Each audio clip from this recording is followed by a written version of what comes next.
Ilona was talking about that she wants to leave him, to have better life. She had left her driver's license, passport, purse, even a toothbrush. A young mother with family responsibilities. She literally has dropped off the face of the planet. She told me that she's trying to avoid him because living with him is getting so tough. They were just slowly growing apart. She's using Tinder. There are potentially other suspects. And it's become apparent very, very quickly that everything is not quite as it seems.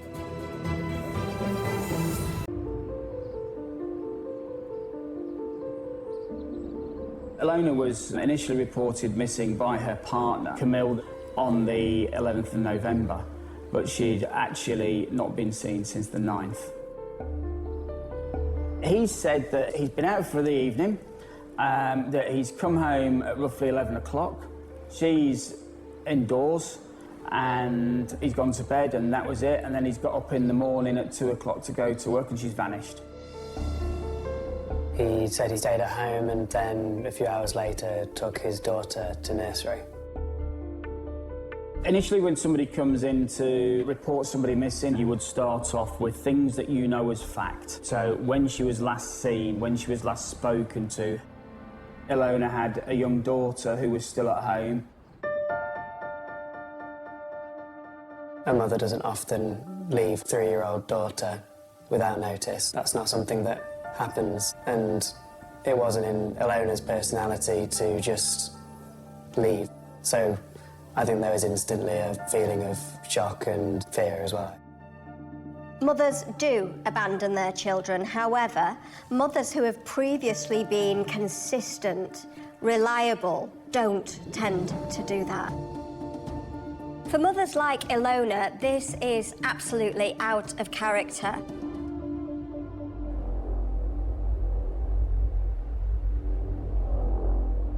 Ilona and Camille worked at a local chicken factory. Now, they worked at the same place, but they were on opposite shifts. There's been no contact there. Ilona hadn't contacted her daughter's nursery. But perhaps the most telling thing is that her father had moved over from Poland and he was really ill, and she was his sole carer. He's had no contact with her whatsoever. She was meant to be picking up medication for him and she hasn't. She had left her driver's license, passport, purse, keys, bike, even a toothbrush. Not something that you do if you've left of your own accord. Camille's story was essentially that Ilona had just left. Carrying nothing, wearing the clothes she had been, and that didn't really add up. She literally has dropped off the face of the planet. A young mother with family responsibilities, and she has just vanished. Pretty soon after Ilona had gone missing, we started reporting on that. The police and the local media will work together to try and make this case as well known as possible, to refresh anyone's memory.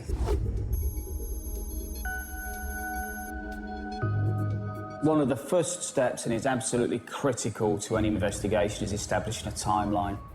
Police searched CCTV in the local area just to see where she had been, where was the last time there was any footage of her, and one of those was in a local McDonald's.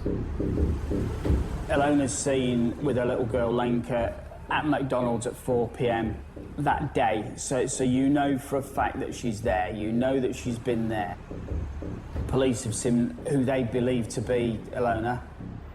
They've seen her walking down a street. She'd been seen via CCTV in the Red Lion Street area at around 11:55 p.m. and then 20 minutes later in Straight Bargate.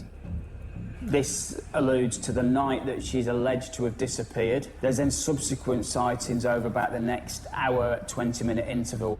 That strengthens what Camille is saying about when she left the house. Police then released the CCTV footage, and this was the first time that we'd seen images of Ilona on that night. Telephony is important because you can tell who's been speaking to each other through the billing and the call log.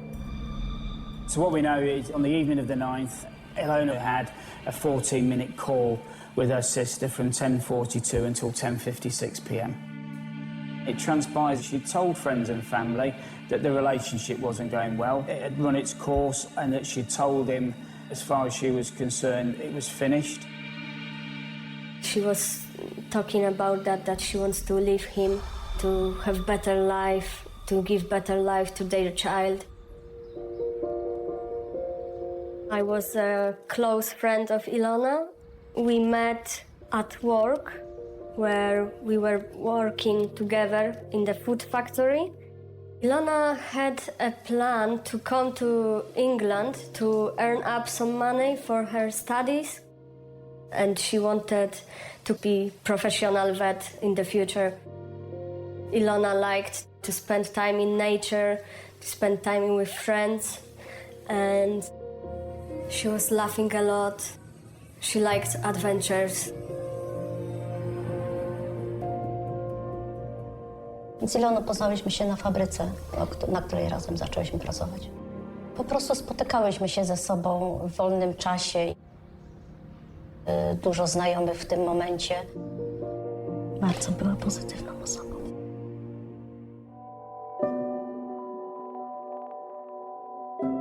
Kamil met Ilona at work first, and that's how they established that friendship.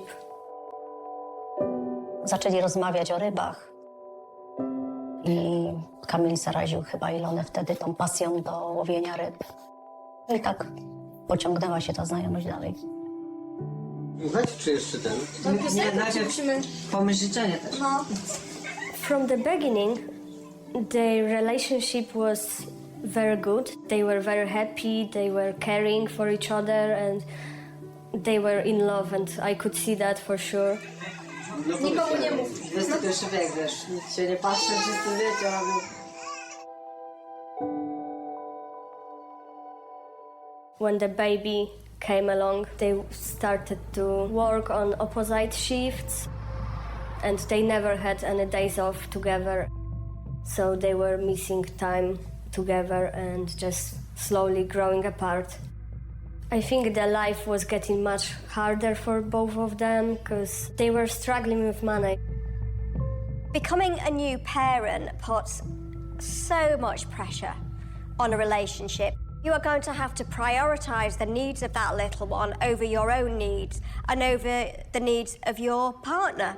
And working a long shift and then coming back and being responsible for childcare, that's difficult. It's really, really hard work.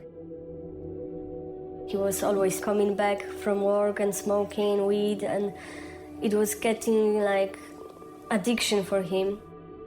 I think what is interesting is what Camille was trying to mask by his addiction to marijuana. And that was really angry thoughts, feelings and behaviours. When he's not under the influence of marijuana, that's when the anger resurfaces. Ogólnie to raczej przemocy takiej fizycznej nie było. Raz była sytuacja, o której mi Ilona powiedziała. Doszło do jakiejś awantury w domu i Kamil ją uderzył. I Ilona chyba miała wtedy jakiś siniak w dubie. I don't believe in one-off incidents. I really don't. Because if those one-off incidents aren't addressed and strongly addressed, then they will turn into 2-off incidents, 3-off incidents, 4, 5, 6, 7. Abusers are very adept at making excuses. Domestic abuse is a cycle. He was very possessive towards her as well. When she wanted to meet with me or with some friends, and she had to ask him for permission. She had to send him photos that she's with me at my house. Actually, almost every time when it was happening. I think Camille is really feeling the fact that Ilona is not invested in this relationship anymore, so she's slipping away from him. Ilona ostatni rok miała bardzo ciężki ze względu na to, że jej ojciec zaczął chorować. Ona nie mogła pogodzić opieki nad Lenką, wizyt ojca w szpitalu, badań, pracy.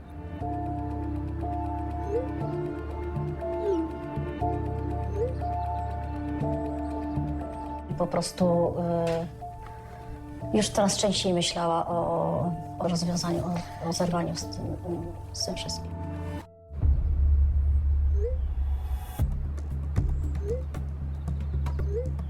Rozmawiać i zapytałam w ogóle, co się stało.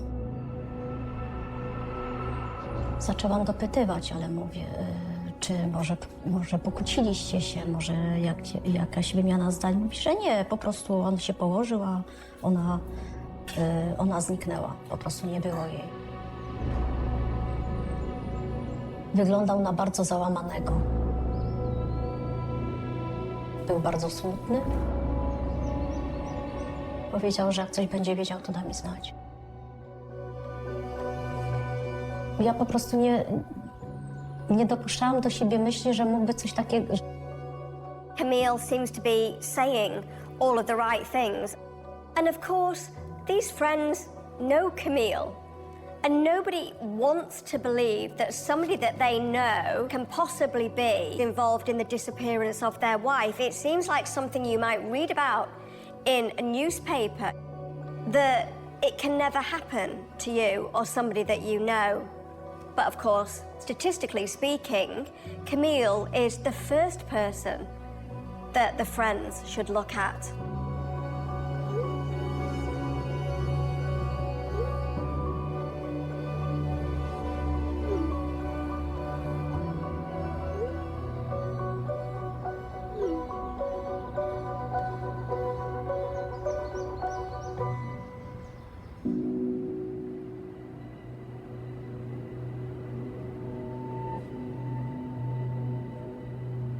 Multiple points in the evening, Elena had been messaging a guy that she had wanted to meet up with, who she had met on Tinder. Rozmawia z nim od południa i jest bardzo pozytywnie nastawiona, że jest bardzo pozytywnym człowiekiem i bardzo dobrze jej się z nim rozmawia.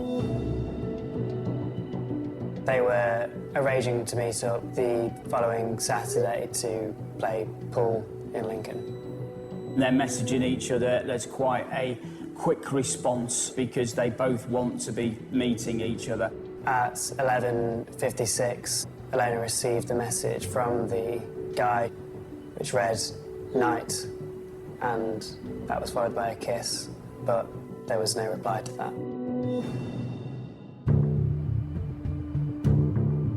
CCTV showed that she had been in the Red Lion Street area about 11:55 p.m. and then 20 minutes later in straight to Bargate. But closer examination of that CCTV, it's become quite obvious. The sad reality is it wasn't her. These things happen. The value of doing CCTV far outweighs the chance that it wasn't actually her. What was established as of the 9th of November, Ilona was never heard from again.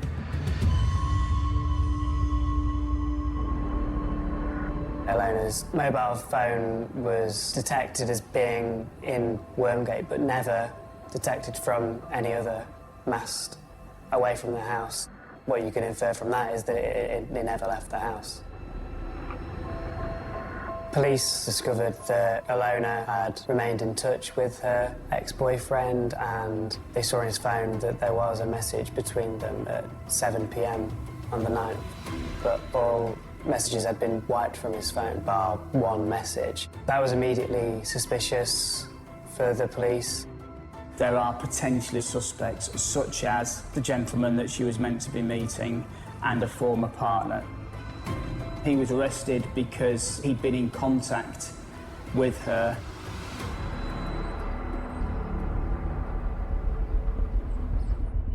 This gentleman that she's engaging with on Tinder, when he was spoken to, it was very, very quickly verified that it was exactly what he said it was, and that they were in the very early stages of contacting each other, and they'd arranged to meet informally in a couple of days, and unfortunately that never happened. So he was ruled out very, very quickly because it was what it was. Ilona is very open and above board. She tells Camille, well, actually, I've made a dating profile. And I think she's doing this to show him that she's serious and she's got the ability to move on with her life. I imagine that Camille is feeling not only ousted and angry, but also jealous.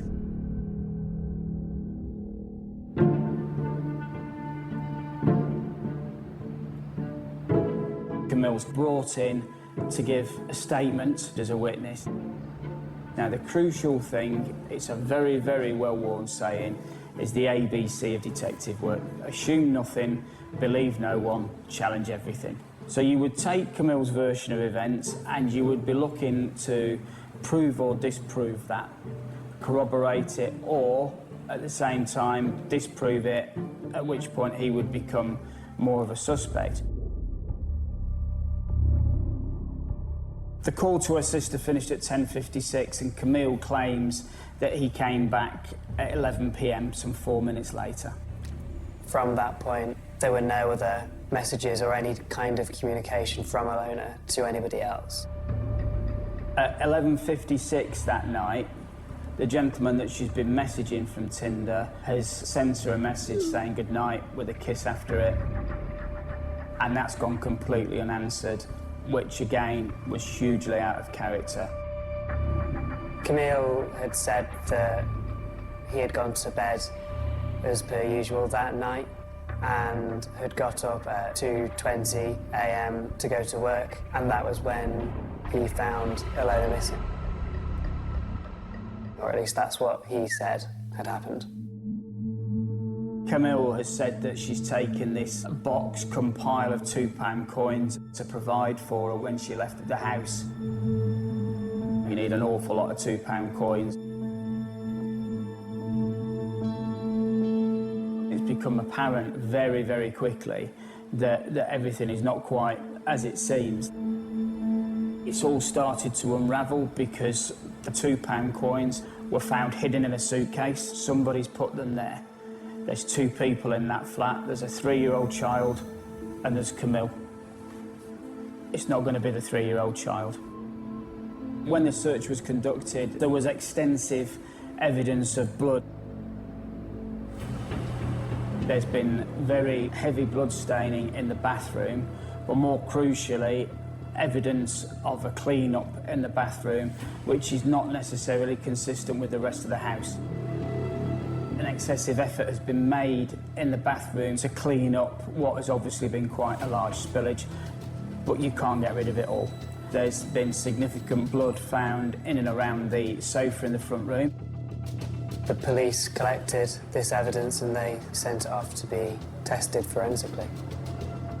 On top of that, they've then found clothing downstairs in 2 jars that were commensurate with what she was wearing, that have had water added to the jars, which has left a red liquid in the bottom of the jar. Everything taken in its totality has led the police to believe that a murder's occurred, although they haven't got a body.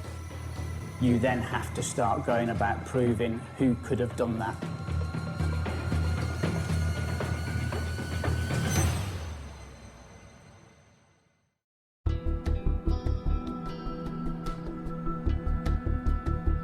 At the same time as Camille had been spoken to as a witness, they've executed a search warrant at his address.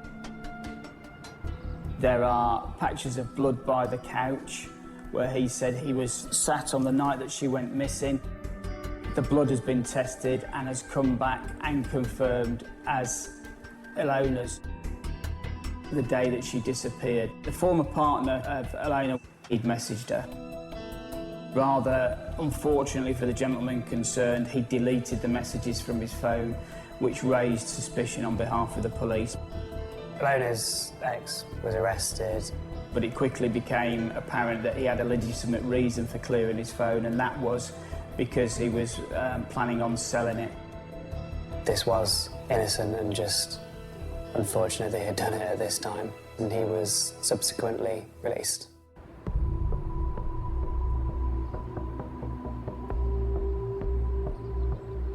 Following the confirmation that the blood was actually that of Ilona's, the following afternoon, the police had enough evidence to charge Camille with murder. The £2 coins that he said she left with are found within the house concealed. Her bloody clothing is found there. There are patches of blood by the couch. The evidence that was there suggested that something very bad had happened within the premises. And the only person that could have realistically done it was Camille.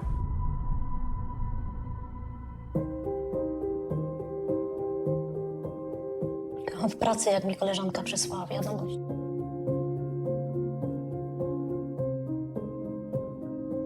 Musiałam wrócić do domu, nie dostałam takiego szoku. Everybody were thinking that probably they had some arguments and she just went somewhere to hide from him for a day or two and she will be back. I was thinking that it's not possible how he could do something to her and how he would hide it. For me, it was like, I couldn't imagine that for sure. Women who are killed after leaving a relationship are usually killed within the first 6 months of having given that news to somebody.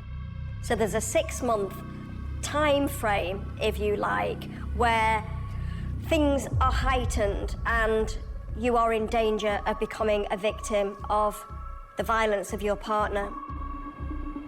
At the time Camille was arrested, the police didn't have any other evidence other than what they had found in the flat. They didn't have a body.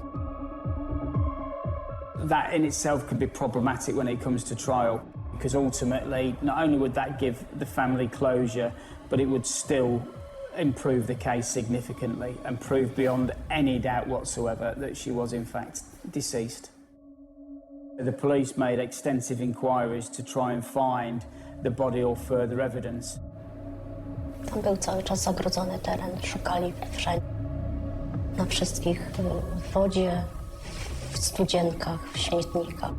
The flat that they had lived in was adjacent to a river, and internet history on Camille's devices had shown that it searched tide times, which it's a quite logical leap to then think that something may have been dumped in that river.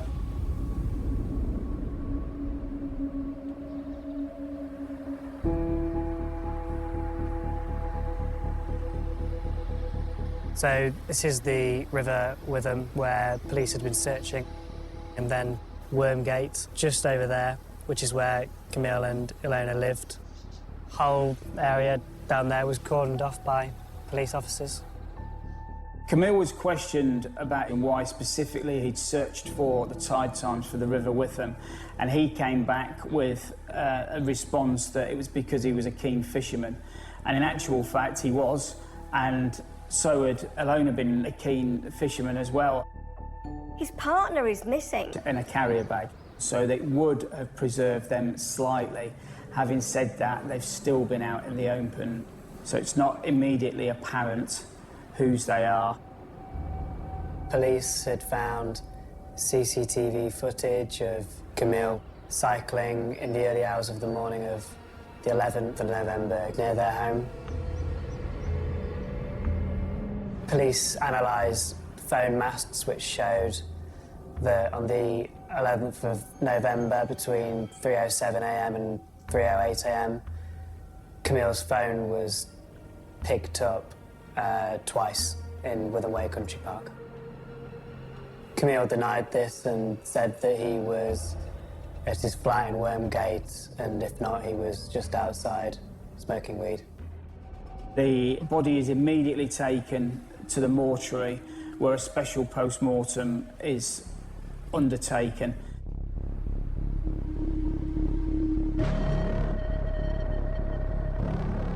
My name is David Rouse. I'm a forensic pathologist. I was instructed by the solicitors acting for the defendant and asked to comment and make sure that the pathology is correct. The identification of Ilona took about a month in total. There were 14 separate components of her body.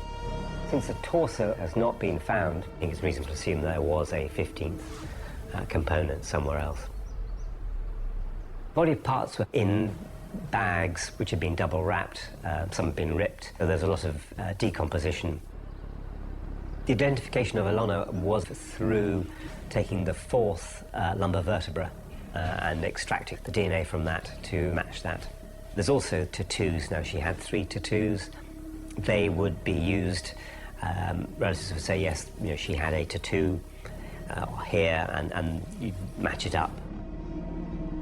The material told me that obviously she'd been subjected to quite a violent assault with repeated blows struck mainly to the head with something heavy, with a curved face. That says that this was a claw hammer or a round-headed hammer. There was sufficient injury to the brain to give that as a cause of death. It's unusual for a body to be cut up in the way Elena was, simply because most of the time people use a saw and just chop through the arms and the legs. You normally look for tool marks. There was no tool marks at all, simply because of the way that he had done the disarticulation. What implement was used? Obviously something sharp, but precisely what? No, there's no indication. That's an incredibly ferocious, angry attack. He's an angry man who is understanding that he can't control this woman anymore and that she is going to leave him.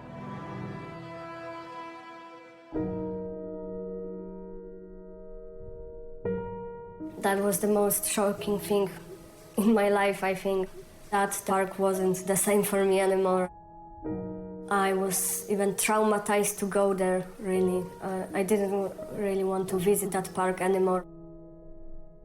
It's bad enough, isn't it, that he should take her life, but then to do this to her body using the skills that he's learned at the chicken factory. It's so grotesque. I know people who have started to dismember a body and then stopped halfway because they don't have the stomach for it. He clearly had a personality that was able to do that. What an absolute insult to her family and friends. Jak człowiek mógłby zrobić coś takiego i nikt by tego nie widział? I jak to mógł zrobić przy Lence, która była cały czas w domu? That was very shocking. But on the other hand, I felt like finally I know what really happened. It's one of the more horrific cases that I've been aware of where there's been a concerted effort to dismember and dispose of her after the fact. There may be the possibility that the assailant knew what he was doing. Because he'd worked in an animal processing factory. He knew where to make the cuts. It'd be quite quick. Always a tinderbox situation when somebody decides to leave an abusive partner. There's a little bit of fuel being added to the fire here because Camille is feeling jealous of the man on Tinder, the ex-boyfriend, and any number of men who might potentially become Ilona's partner in the future.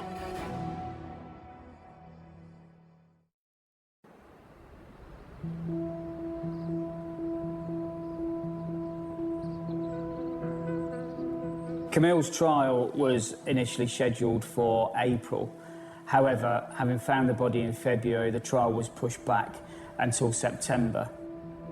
Yeah, I attended the court proceedings and covered the trial for the Lincolnshire Echo throughout.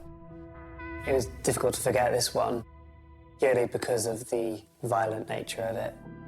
Once the trial started, the prosecution would be seeking to undermine the account that Camille was given from the outset. One of the ways that they've done this is by being able to call friends of Ilona, such as a Gosha that came in and gave a very different account to Camille. O pobyciu w sądzie nawet nie myślałam, że jeszcze w takiej sprawie, że będę musiała brać udział. Starałam się nie patrzeć, wiedziałam, że będzie po lewej stronie, ale starałam się nie patrzeć na niego. Primarily that focused around the state of the relationship and how Camille had not made any reference whatsoever to the fact that they'd broken up, that she'd asked him to move, that he was expected to move out, that she was dating.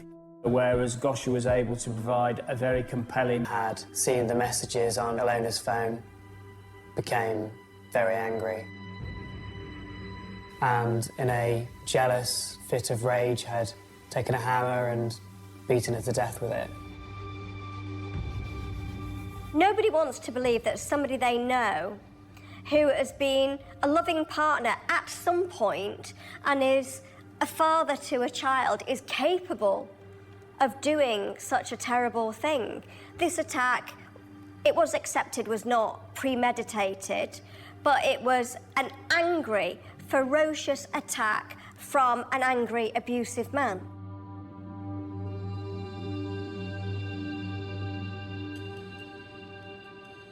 Dr. Biggs, who was the primary pathologist, gave a cause of death as head injuries. You picked up a hammer and struck Miss Golombek at least 7 times to the head. You caused fractures to the right side of the front of her skull. He then went on to say, Dr. Michael Biggs, the Home Office registered pathologist, described the blows as being consistent with the severe end of the spectrum of force and explained to the jury that the impact of any of these fractures would be to injure Ilona's brain, such that she would have been caused sufficient brain injury to render her unconscious or cause death. The following day, he chopped her up into 15 different pieces and hid them under the floorboards. He had used the skills he gained from working in the chicken factory to essentially butcher her.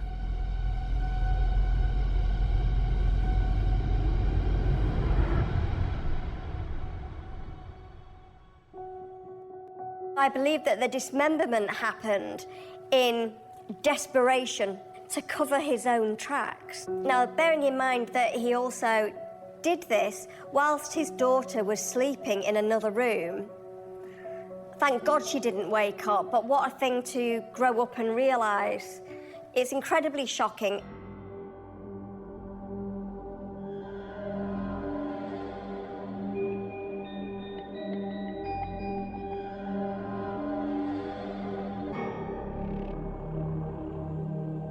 He was sentenced to life with a minimum term of 22 years.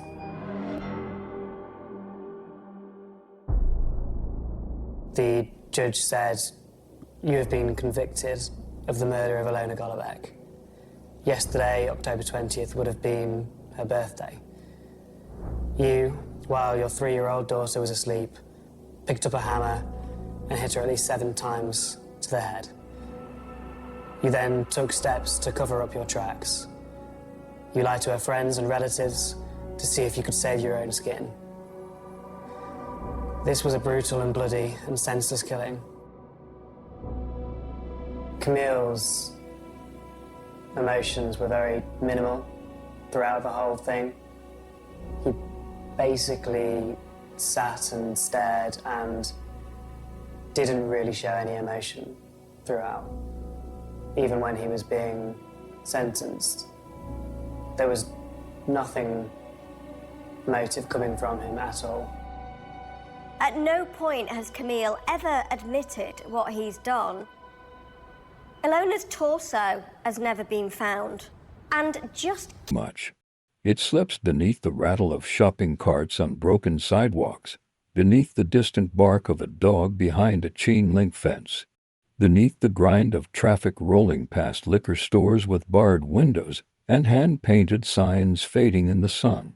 It waits in alleys where old furniture sags beside trash bins, in vacant lots where weeds grow through glass, in streets where people learn to keep walking because stopping too long can feel like an invitation to trouble.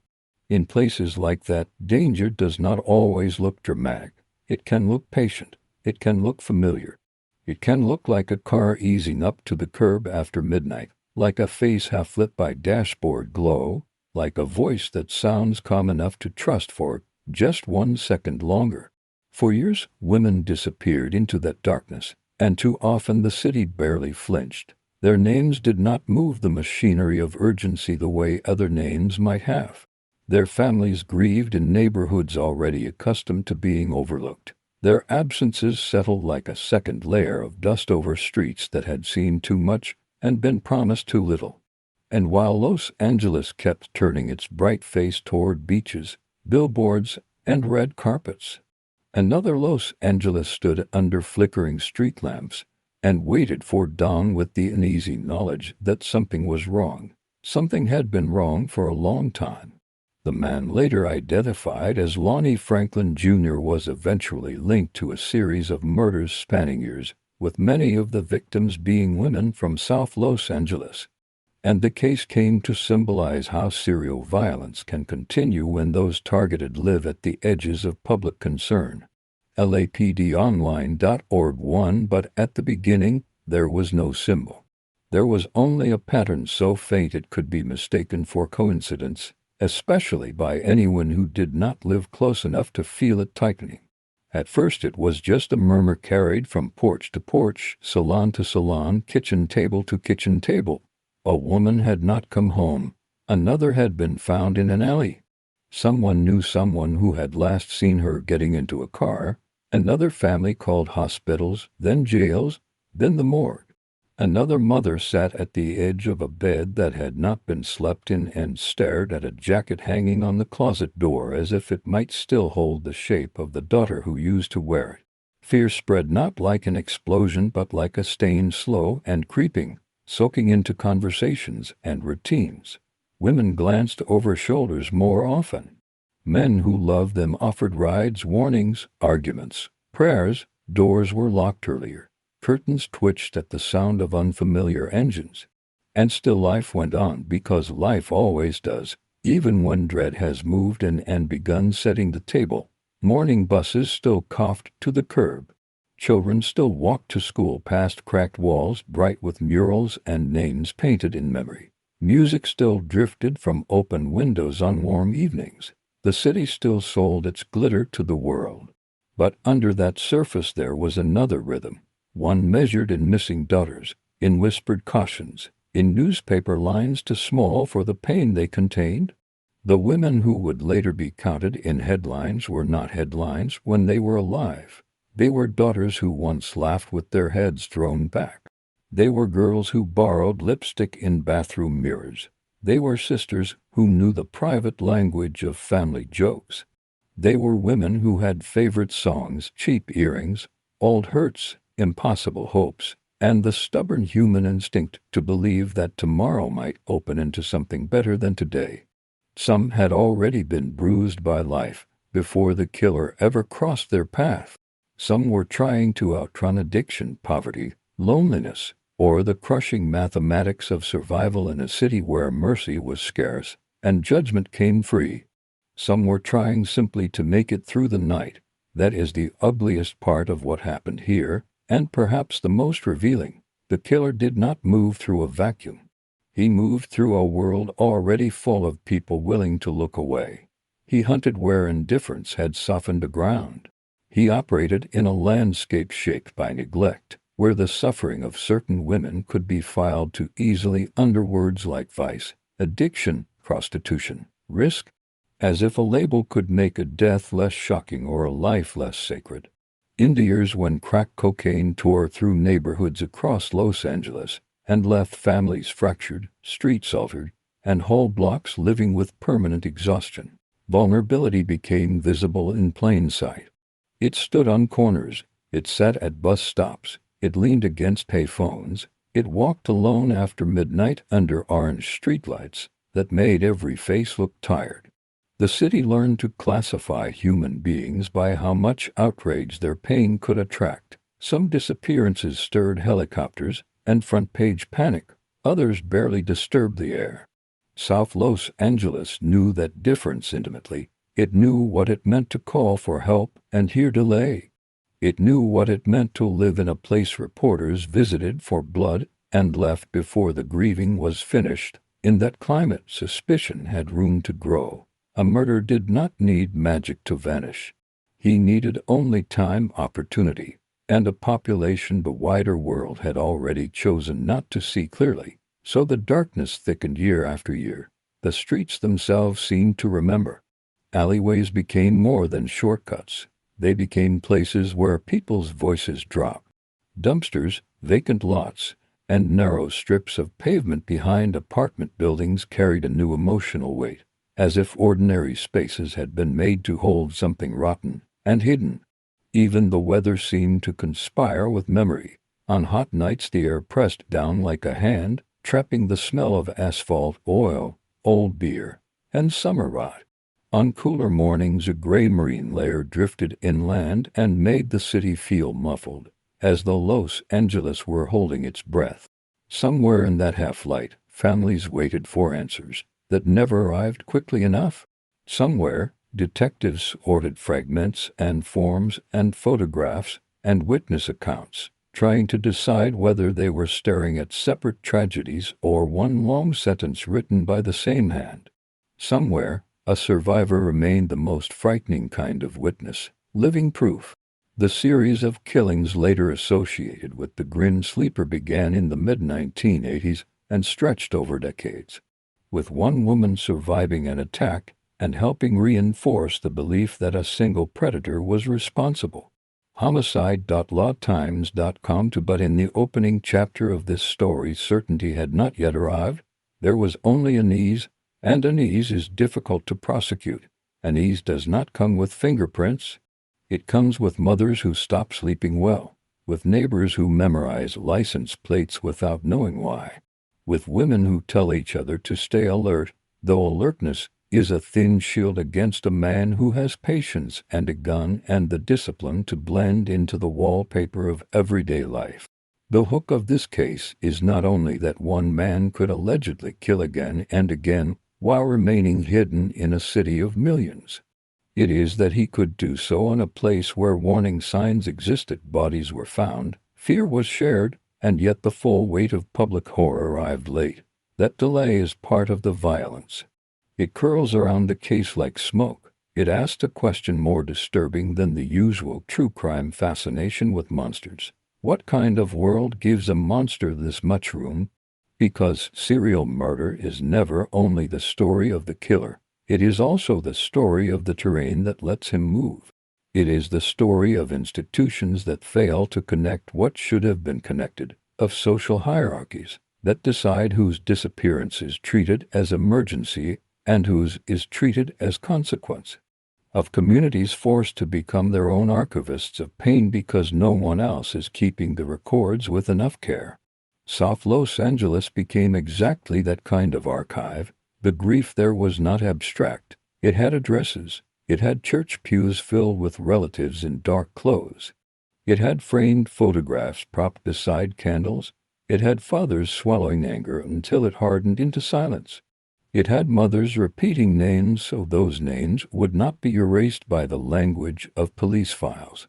It had friends who remembered the tiny things, the irreplaceable things, the laugh, the walk, the way she rolled her eyes, the perfume she wore too heavily, the cheek rings she never took off.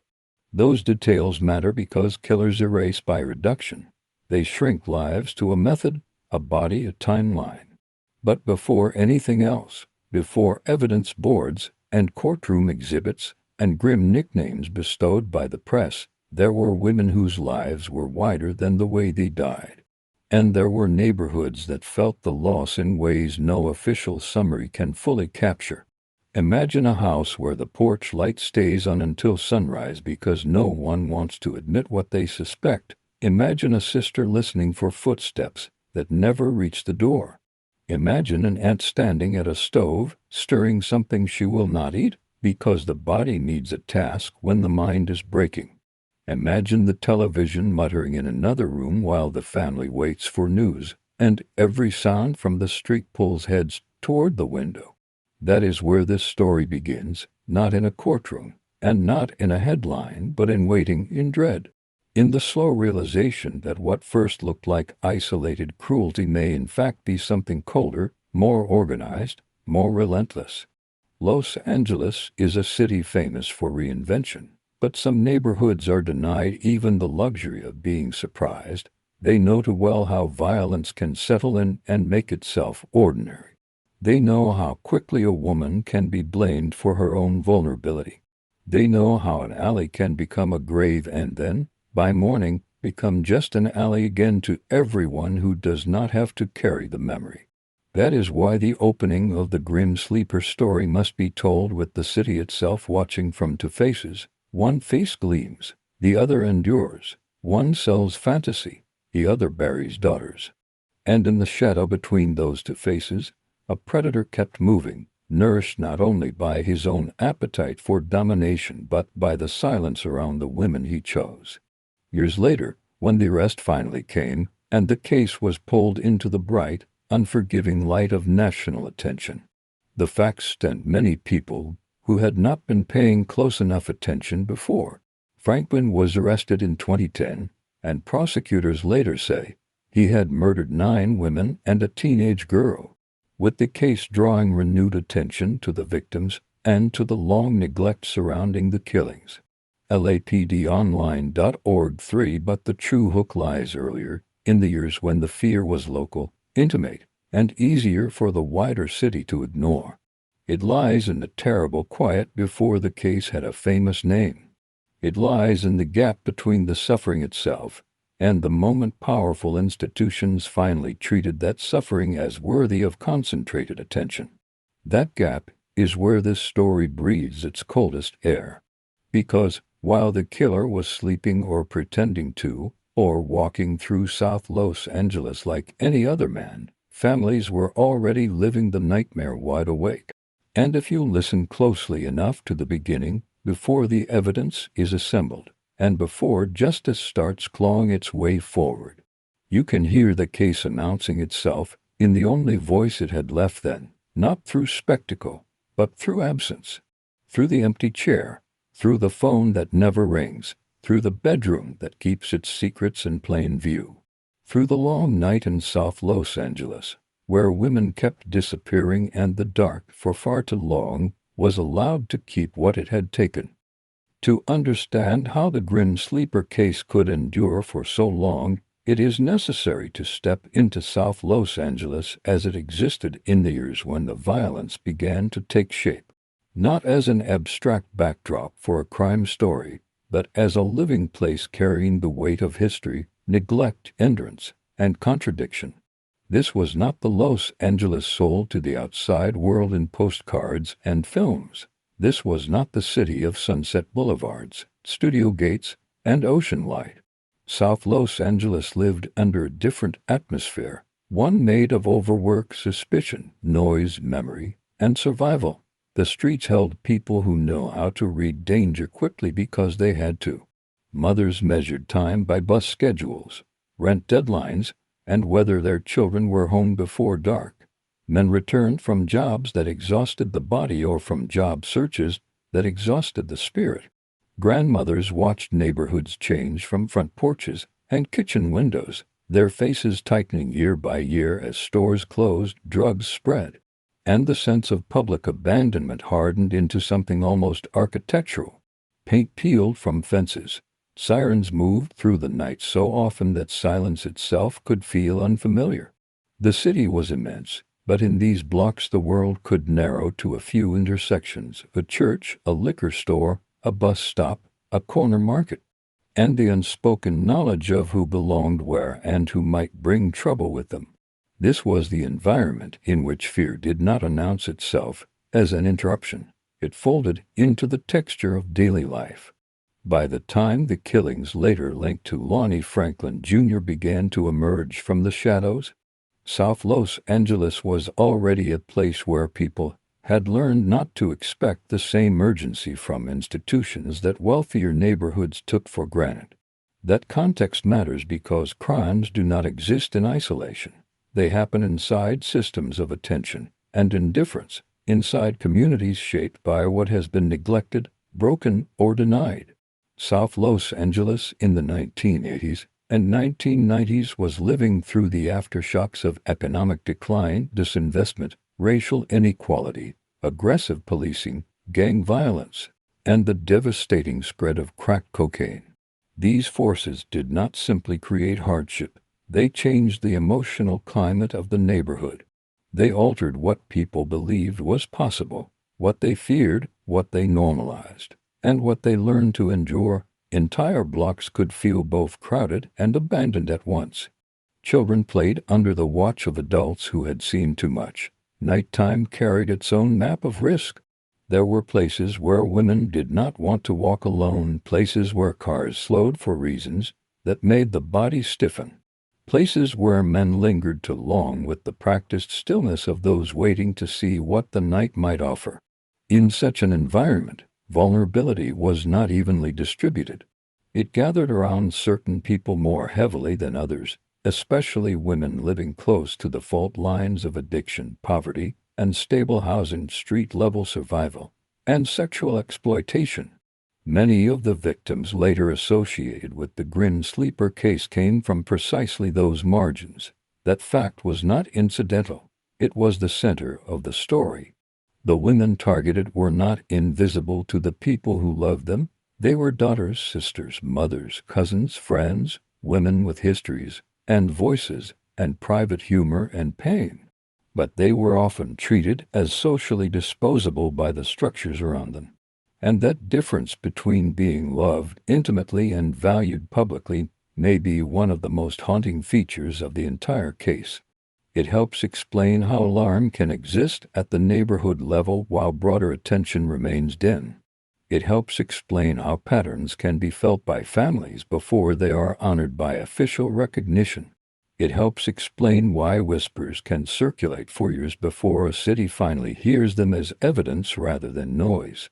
South Los Angeles had reasons to distrust the institutions that were supposed to protect it. The history of policing in black communities across Los Angeles was already marked by tension, brutality, and deep resentment, and those tensions had not eased by the time the Grin Sleeper murders were unfolding. Residents did not experience law enforcement as a neutral presence gliding in from the outside to restore order. Many experienced it as something more complicated, sometimes threatening, sometimes indifferent, sometimes selective in where it directed concern. That does not mean every detective or officer failed to care. It means the broader relationship between the community and the justice system was already burdened by distrust, and in that kind of atmosphere people hesitate, withhold, assume they will not be heard, or brace themselves to be judged.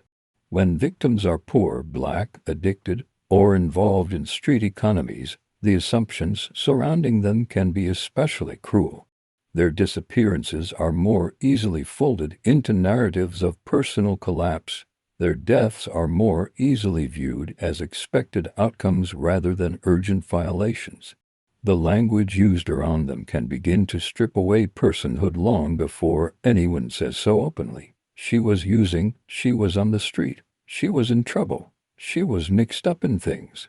Each phrase performs a quiet moral subtraction. Each phrase creates just enough distance for the wider public to look away. It is in that moral distance that predators thrive.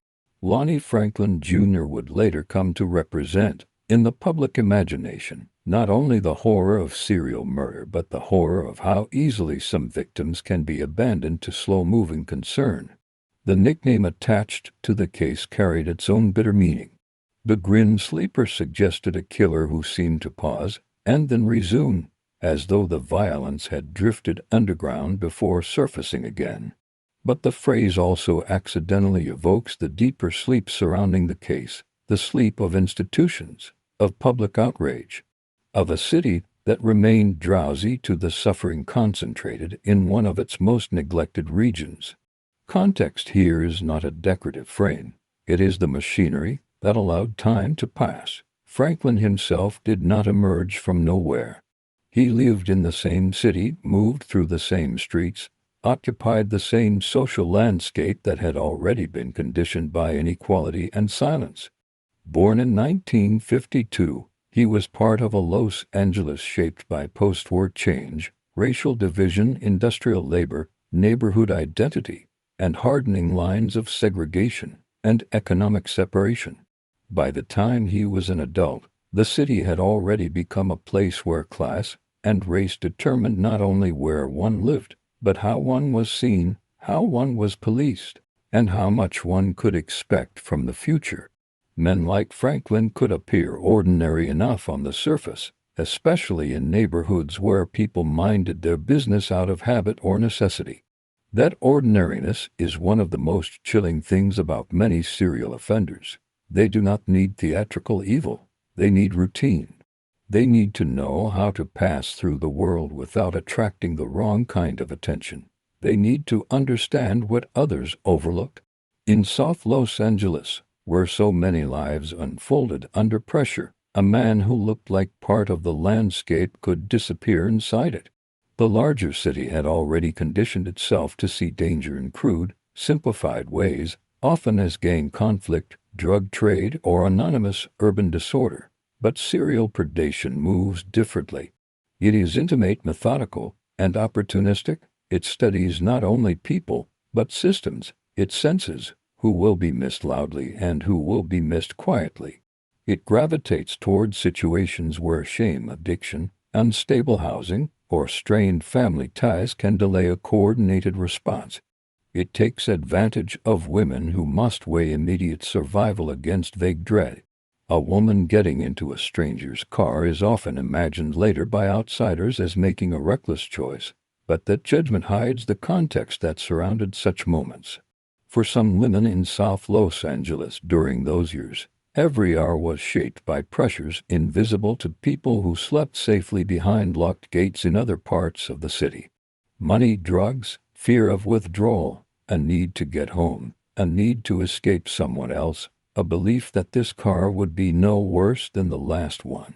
A flicker of hope that this encounter would pass without harm. These are not cinematic abstractions.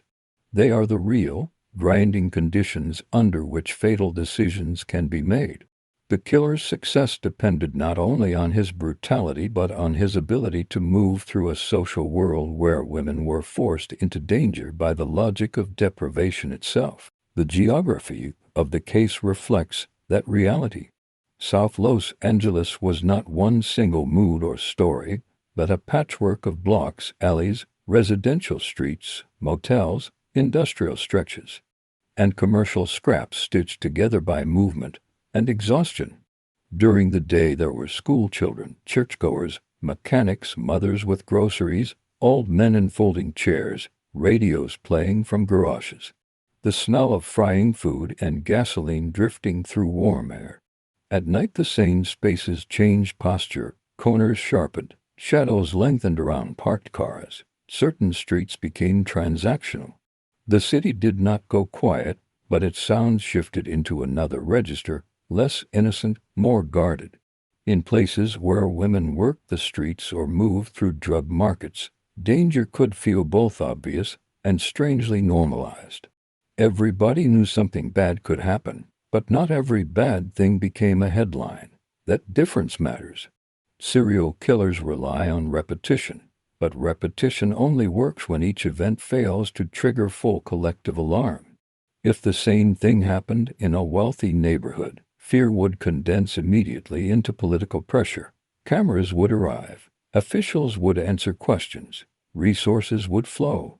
In South Los Angeles, grief often remained local. Families and neighbors carried the emotional burden while the city looked elsewhere. That burden accumulated. The mothers of missing or murdered women did not need a criminology lecture to sense that something connected these losses. They understood the rhythm of absence. They understood when a daughter's silence felt wrong. They understood the difference between a hard life and an impossible disappearance. The tragedy is that they often had to fight not only for answers, but for recognition that the questions were worth asking with urgency. The context of the Grim Sleeper case therefore includes not only social conditions, but emotional exhaustion. The community was already dealing with too much. Funerals were not rare interruptions. Addiction had already eaten through families. Violence had already taught children to read faces early. Poverty had already narrowed choices until survival itself looked compromised. Under those conditions, Each new law centered a landscape of existing strain that can make mobilization harder, not because the community cares less, but because it is already carrying so much. There is less room for public spectacle when private endurance has become a daily discipline. Yet endurance is not the same as indifference. South Los Angeles was full of people who cared fiercely, prayed fiercely, searched fiercely, and remembered fiercely. Churches became places where pain could be spoken aloud without needing to be cleaned up first. Families posted flyers, made calls, walked streets, asked questions, held onto rumors because rumors were sometimes all they had. Women warned each other. Men tried to protect daughters and sisters with rules, rides, angry lectures, and impossible hope. The neighborhood developed its own low, vigilant awareness that something predatory was moving through it. That awareness may not have looked like polished official language, but it was real. It lived in the body. It lived in the habit of checking the street before stepping out. It lived in the way a family member watched the clock. It lived in the edge that entered ordinary conversation whenever another woman failed to come home. To tell the context honestly, one must also acknowledge the media environment of the time. Mainstream crime coverage has long reflected social hierarchies, rewarding certain victims with extended sympathy and shrinking others to fragments. Beautiful suburban innocence is easy for television. Complexity is not. Women living amid addiction and street economies are often presented as cautionary symbols rather than as full human beings. It helps create a public imagination in which some deaths are framed as terrible interruptions of normal life while others are framed as the sad but predictable consequences of a damaged world. Once that logic takes hold, the threshold for shock rises. It takes more bodies, more time, more evidence, more noise before the city fully awakens. That is part of what makes the Grim Sleeper case so unsettling. It is not only the existence of a serial killer. It is the exposure of a social sorting system that decided, consciously or not, how much attention each victim deserved. The case stands at the intersection of gender, race, class, policing, addiction, and urban abandonment. Remove any one of those elements, and the story changes. Together they form the ground on which the murders persisted. By the time the wider public came to know the name Grim Sleeper, the community at the center of the case had already spent years living with the atmosphere that name would later describe. They had already absorbed the fear into daily life. They had already buried women. They had already learned that the city's bright self-image did not include them except when something ugly forced its way into view. That is why part 2 of this story, the context, cannot be rushed.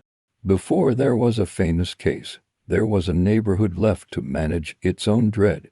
Before there was an arrest, there were years in which danger moved through South Los Angeles with the confidence of something that understood the rules better than most people did. It understood who would be looked for first and who would not. It understood which streets invited scrutiny and which streets were allowed to absorb grief quietly. It understood that in a divided city, invisibility is not the absence of being seen. It is being seen and dismissed. South Los Angeles was full of people living vivid, complex lives under pressure, but to the systems that mattered most, to many of those lives remained easy to reduce. That reduction became part of the crime scene long before the killer was ever named. And in that sense, the setting of the Grim Sleeper story is not merely Los Angeles in a geographic sense. It is Los Angeles in a moral sense, a city split between spectacle and neglect, between public glamour and private abandonment, between the lives it elevates and the lives it teaches itself not to notice, until the body count becomes impossible to ignore. Before this case became a nickname, before it became a documentary subject, a courtroom spectacle, or a grim shorthand for institutional failure, it belonged first to women whose lives were far more textured than the labels later attached to them. That is where this part has to begin. Not with evidence bags or a killer's routine, but with the women themselves, and with the difficult truth that many of them moved through a world that noticed them only in fragments. Official accounts and later reporting identify Franklin's confirmed victims as mostly black women from South Los Angeles, with one teenage girl among those he was convicted of murdering and one known survivor, Enietra Washington. Many of the women were vulnerable because of addiction, poverty, or involvement in street-based sex work, but those circumstances were only part of their lives, not the whole of their identity. Wikipedia wants to say they were vulnerable is true, but it is also incomplete. Vulnerability can sound abstract, almost clinical, until it is returned to the body and the day-to-day. It means waking up already behind on everything. It means needing money by sundown. It means trying to hold onto dignity while the world keeps pricing your life lower than it prices other people's comfort. It means moving through streets where danger is ordinary enough to be mistaken for weather. It means making choices inside cages built long before the choice itself arrives. The women in this story were not symbols of urban tragedy. They were people living inside pressure. Some had families who loved them fiercely and worried constantly. Some had already lived through enough disappointment that hope had become a cautious thing, small and stubborn, something protected rather than displayed. Some were young enough to still drift between girlhood and adulthood, carrying all the contradictions that come with that age, bravado and fragility, defiance and longing, a hunger for escape mixed with the bad luck of trusting the wrong person. The surviving victim, Enietra Washington, later became essential to the case because she was able to describe the terror from inside it. She accepted a ride in 1988, was shot, sexually assaulted, and left for dead, but survived, becoming the only confirmed living witness to Franklin's violence. Wikipedia won her survival matters not only as evidence but as perspective. Cases like this often flatten victims into silence, forcing them to exist only through police records and post-mortem summaries. Washington broke that pattern simply by living.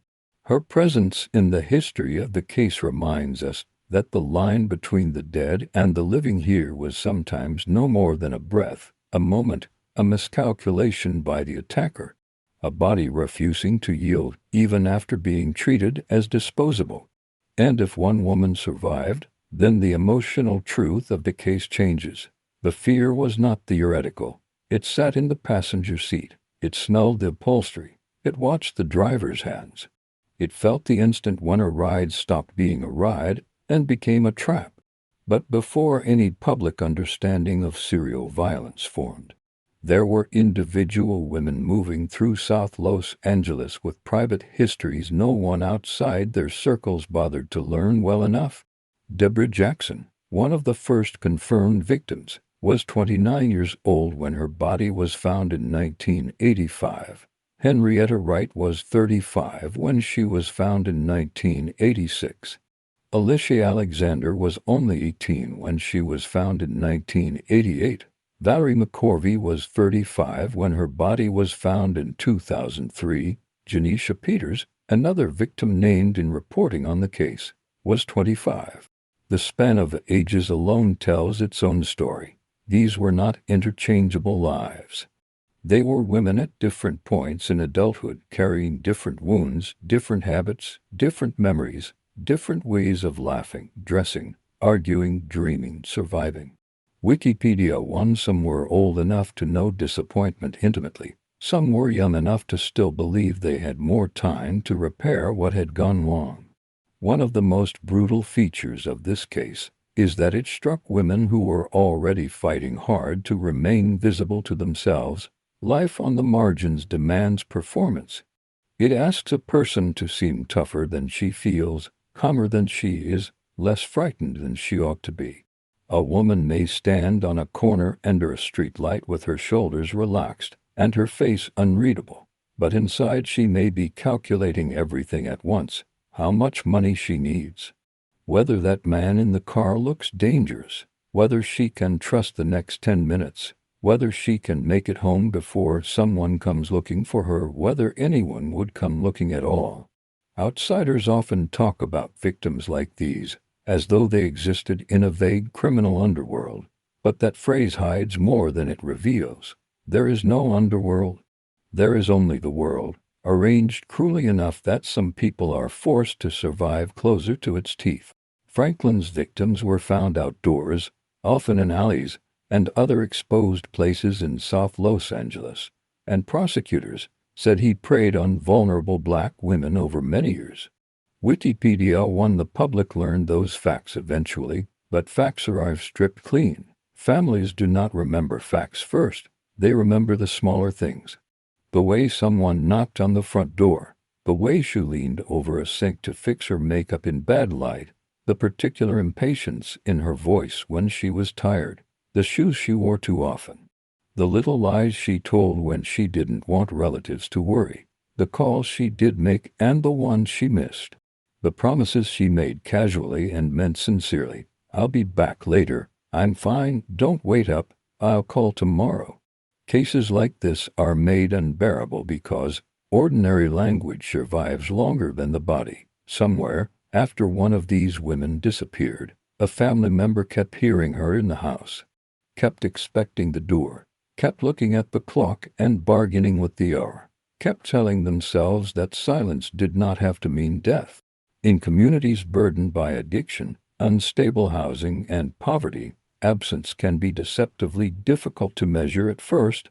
A woman may disappear for a day, then another.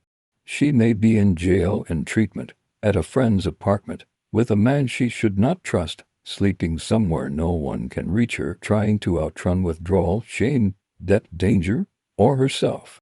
Families who loved these women often understood this harsh uncertainty better than anyone.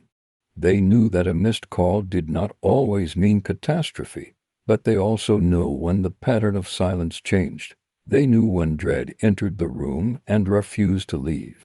That is the emotional landscape in which the victim's stories unfolded, not neat innocence on one side and obvious ruin on the other, but messy, aching human lives moving across unstable ground. This matters because serial killers rely on reduction. They reduce women to habit, access, opportunity, vulnerability. The rest of the world often helps by reducing them further to category. Sex worker, addict, runaway, troubled, high risk. Once that reduction is complete, empathy begins to thin out in public view, even while families are still drowning in it in private. Reporting on the case later emphasized that many of the victims had been overlooked because they came from marginalized communities. And the Grim Sleeper murders became a stark example of how less attention is often paid when victims are poor black women with unstable lives. Los Angeles Times. But to tell the victim's story honestly, one has to resist that sane reduction at every step. A woman can struggle with addiction and still be funny, intelligent, vain, nurturing, proud, manipulative, generous, exhausted, protective, charming, and loved. She can make bad decisions and still deserve ferocious search efforts when she vanishes. She can have a rap sheet and still be the center of someone's universe. She can sell sex and still come home with groceries for somebody else. She can be impossible to manage and impossible not to miss. The case exposed how rarely the wider public grants that complexity to women like these. There is another layer of pain here too, one that sits heavily over the entire series of murders. After Franklin's arrest, police announced that they had found more than 100 photographs of women in his possession and appealed to the public for help identifying them. The existence of those images widened the emotional perimeter of the case. It suggested a much broader shadow of contact, exploitation, intimidation, or violence than the already horrifying list of known victims. LAPDonline.org. 3. Those photographs transformed the story in the public imagination because they hinted at all the women who may have crossed his path and were never fully accounted for. Women whose names might still have been spoken at kitchen tables and shelters, at church, in rehab waiting rooms, on porches, in county jail visiting lines, in homes where someone had quietly carried unanswered questions for years. Even if not every photograph represented a victim, the sheer scale of the archive underscored the same terrible truth the murders had already revealed. There were many women moving through this landscape with too little protection and too little public regard. The known victims become even more heartbreaking in that light because each one stands both as herself and as a representative of all the women the city failed to see properly.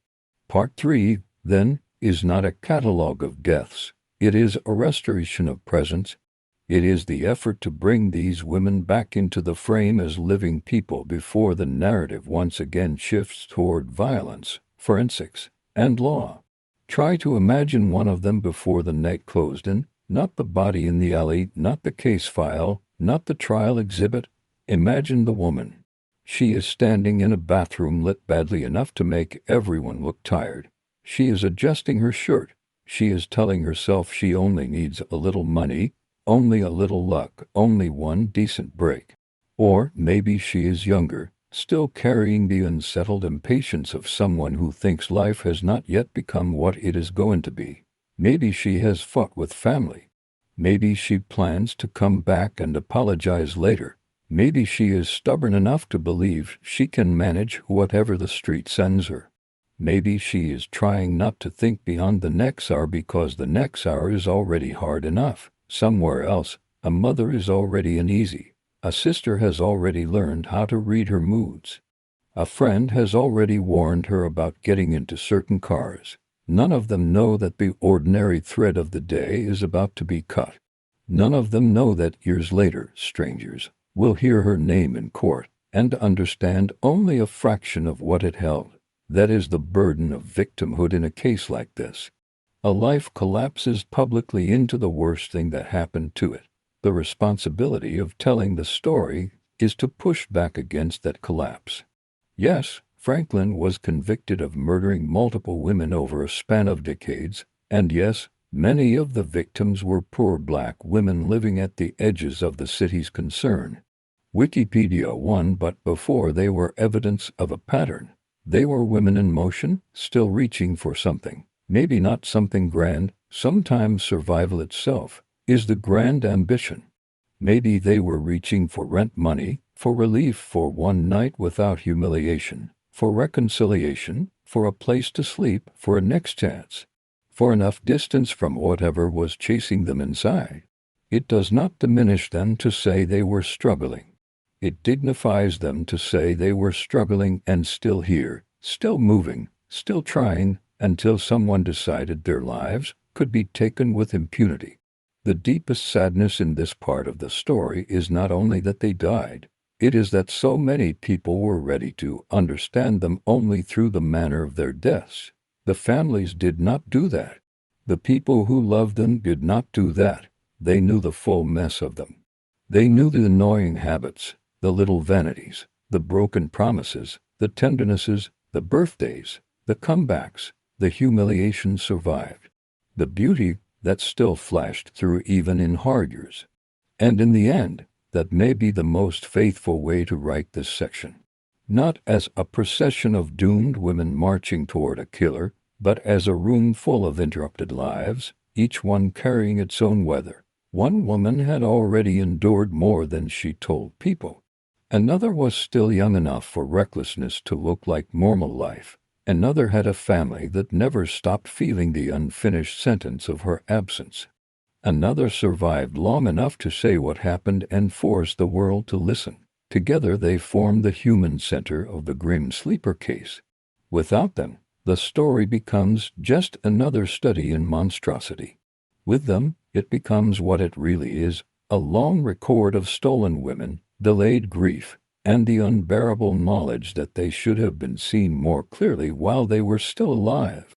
Night in South Los Angeles did not fall all at once. It gathered slowly, like a mood settling over the blocks, smoothing the hard edges of the day without ever softening them.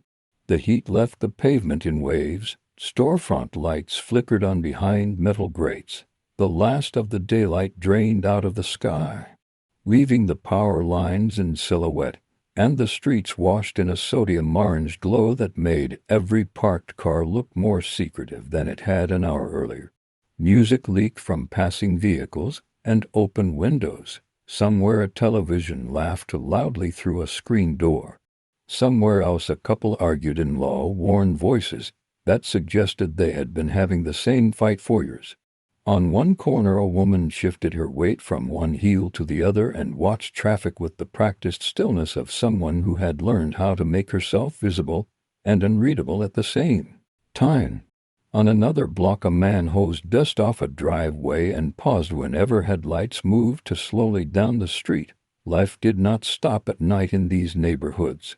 It simply changed posture.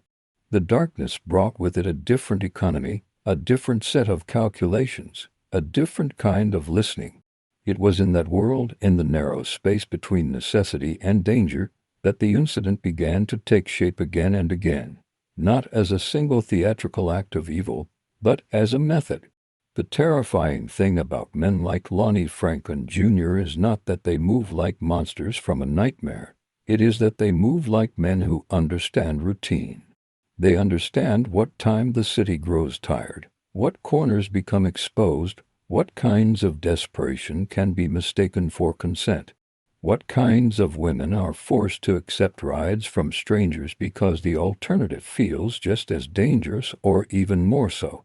The incident in this case was never only the moment of killing. It began earlier, in the slow approach, in the selection, in the reading of a woman's circumstances, as if her hardship were an opening. A car rolls near the curb, the engine idles, a window lowers halfway.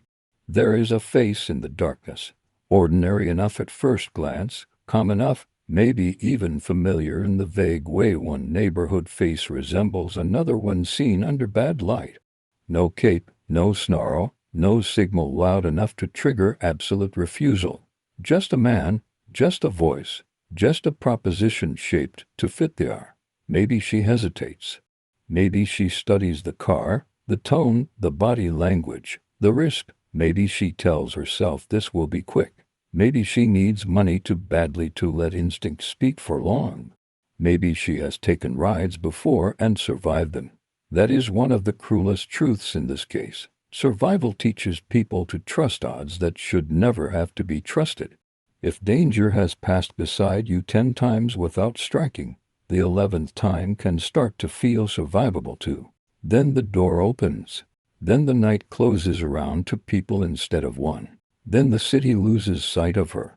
The known pattern in the grim sleeper case included women being approached in South Los Angeles, shot with a .25 caliber handgun, sexually assaulted, and left in alleys or other outdoor locations.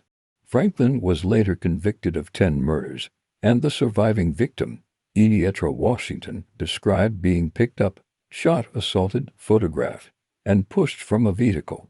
But facts like those, stripped down to forensic sequence, cannot convey the emotional shape of the incident itself. The true horror lies in the transition from uncertainty to understanding, in the second when a woman realizes he is no longer negotiating with a man but trapped inside a plan. The air inside a car can change faster than weather. One moment there is the ordinary tension of a risky encounter, the next there is a stillness so wrong that the body feels it before the mind can name it.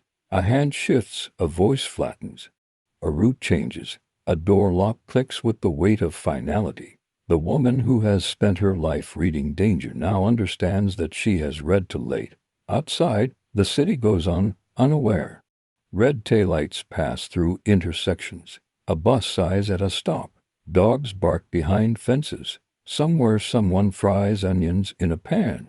Somewhere a mother waits for a daughter without yet knowing she has entered the longest night of her life. Inside the vehicle, all the ordinary rules have been suspended. Space itself becomes hostile.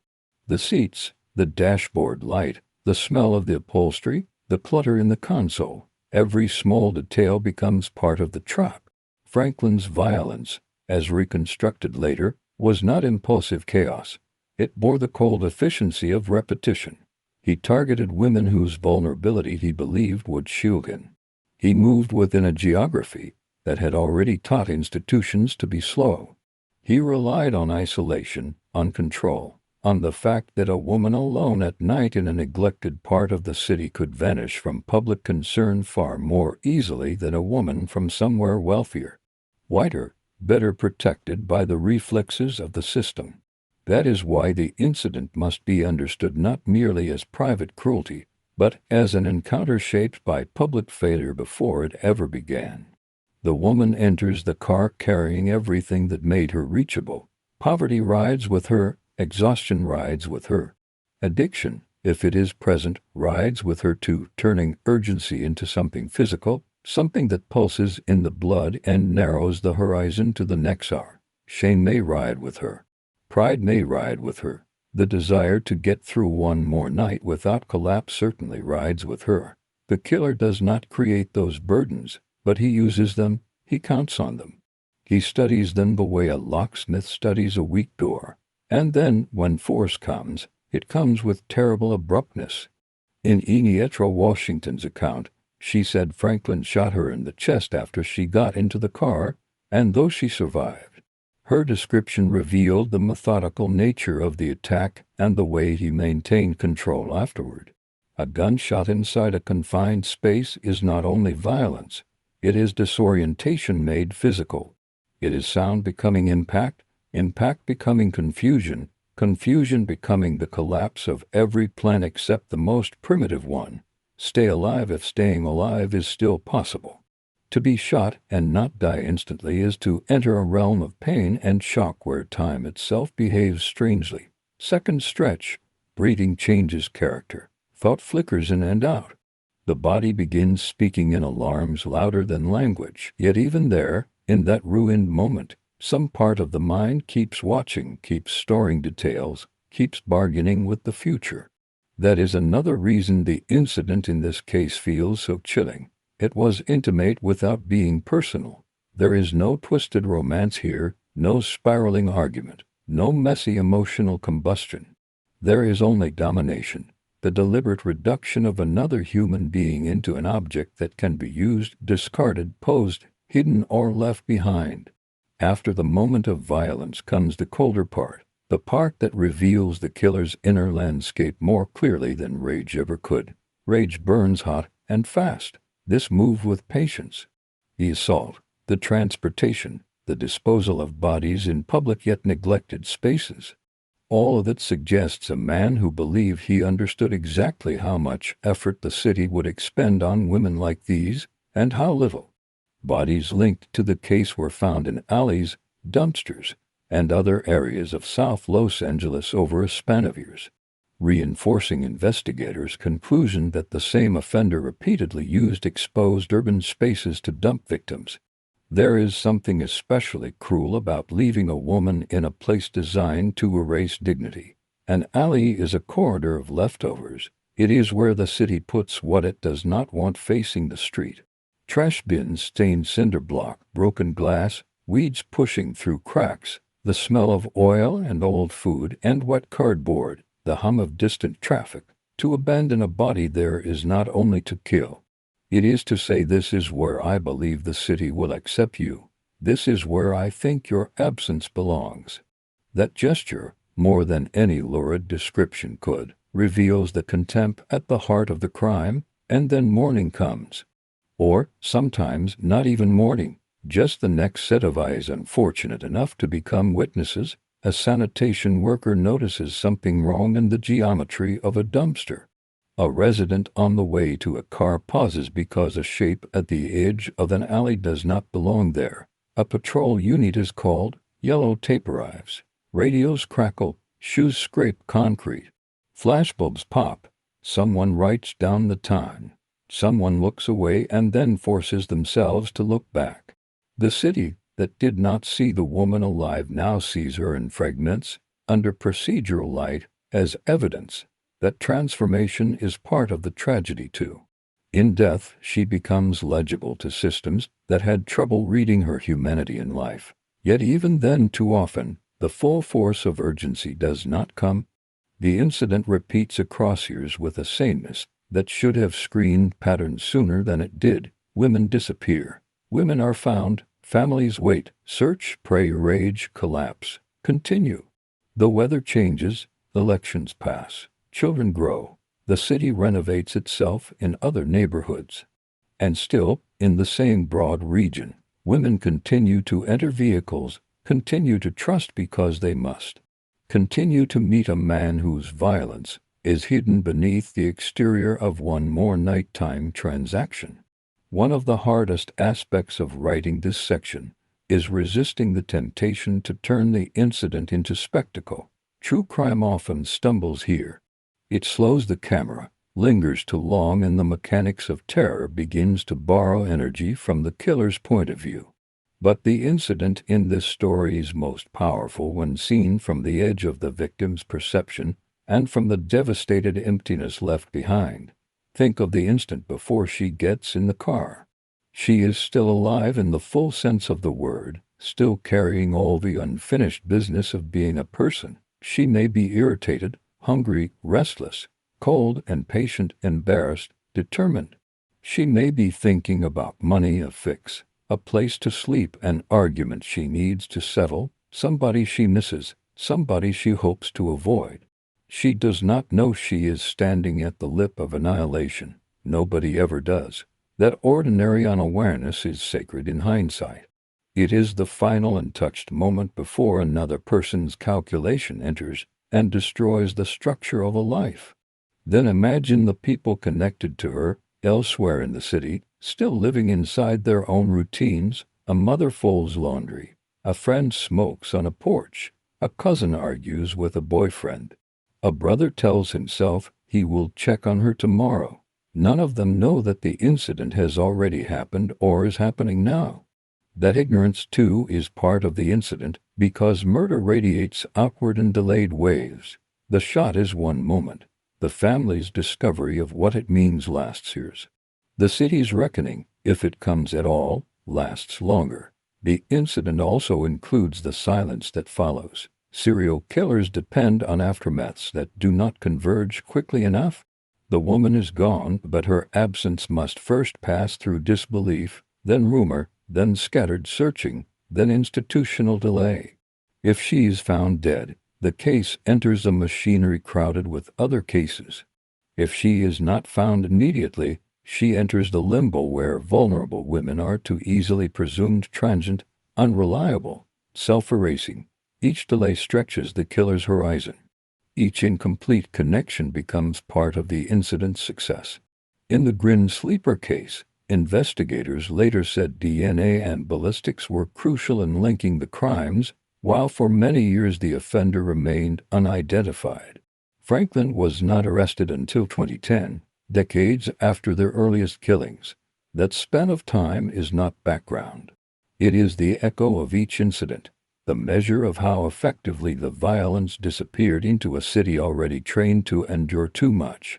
And still, there were moments when the incident failed to complete itself, when life resisted. Enietra Washington survived. Her body, devastated but not surrendered, carried the story forward when the killer meant to end it. Survival in a case like this is not a neat triumph. It is pain, trauma, memory, terror that revisits at odd hours, the permanent alteration of how one inhabits the world. But it is also defiance. It is proof that the killer's version of the incident was not absolute. He wanted silence and got testimony. He wanted disposal and got a witness. He wanted one more body absorbed into the neighborhood's grief, and instead created someone who could later describe the route into hell from the passenger seat. When we say Part 4 is the incident, then we are really describing a chain of moments braided together by predation. The approach, the calculated trust, the closing of the trap, the violence, the abandonment, the delayed alarm, the grief that blooms elsewhere before the facts arrive, and the city's habit of allowing such events to recede into the background for far too long. The incident is not only what the killer did, it is what the world around him failed to interrupt. South Los Angeles kept the evidence of fear in its body for years. Women learned to be wary. Families learned to expect bad news with a kind of exhausted dread. Neighborhoods learned that certain cars, Slowing at certain hours could shift the whole emotional temperature of a block. The killer's incidents were individual acts. Yes, but together they formed a climate. A woman on a corner at midnight was never just a woman on a corner anymore. She was a possible target in a city that had not yet learned how urgently it should be paying attention. That is the incident at its fullest and most terrible scale. It begins with one man and one woman in a car, but it ends in alleys, morgues, living rooms, church pews, police files, and years of unanswered prayers. It ends in the blank stare of a family photograph after the person in it is gone. It ends in neighborhoods that start treating the night itself as a witness too frightened to speak. And because the city did not stop him soon enough, the incident kept happening, repeating with minor variations and the same fundamental cruelty, until repetition itself became part of the horror. Not a single explosion of evil, but a rhythm, not one scream, but many silences. Not only the moment a life was taken, but the long, shameful space afterward in which the city allowed the darkness to keep teaching him that he could do it again. The first clues in the Grin Sleeper case did not arrive with the force of revelation. They came the way many terrible truths come in neglected places, one body at a time, one alley at a time, one set of photographs and measurements and muttered observations at a time. Each discovery grim enough on its own, yet not immediately assembled into the larger shape it would later reveal. South Los Angeles did not need to be told what violence looked like. The streets already knew the language of blood sirens and yellow tape. But there is a difference between ordinary urban violence and the colder geometry of serial murder. And in the beginning that distinction was not obvious enough to overcome the noise surrounding everything else. A body in an alley could be read as one more casualty in a city already drowning in drug trade, gang tension, desperation, and overworked policing. A woman found partially clothed or naked near trash bins or behind buildings could be treated as a tragic but isolated event, especially if her life had already been marked by addiction, poverty, or street-based sex work. That is how patterns remain hidden. They do not always disappear because the evidence is missing. Sometimes they disappear because the setting itself is crowded with other suffering, and because the people most at risk have already been taught that the world will not hurry for them. The crime scene, then, was not just concrete and blood and spent casings. It was also the larger civic atmosphere in which those details were received. Yet the physical scenes themselves were stark enough to leave an impression on anyone forced to stand inside them: a narrow alley behind homes or commercial buildings, broken pavement, oil stains blackened into the ground, weeds growing along fence lines, chain link, cinder block, dumpsters, old mattresses, grocery carts, beer bottles, scraps of clothing, the bitter smell of trash, and heat hanging in the air long after sunrise. Then the body, sometimes discovered by residents, passers-by, sanitation workers, or patrol officers, lying exposed in a place designed for things the city wants out of sight. It is one of the ugliest recurring images in the whole case, this collision between human remains and urban discard. Prosecutors later said Franklin disposed of victims partially clothed or naked bodies like trash in alleys and dumpsters around South Los Angeles.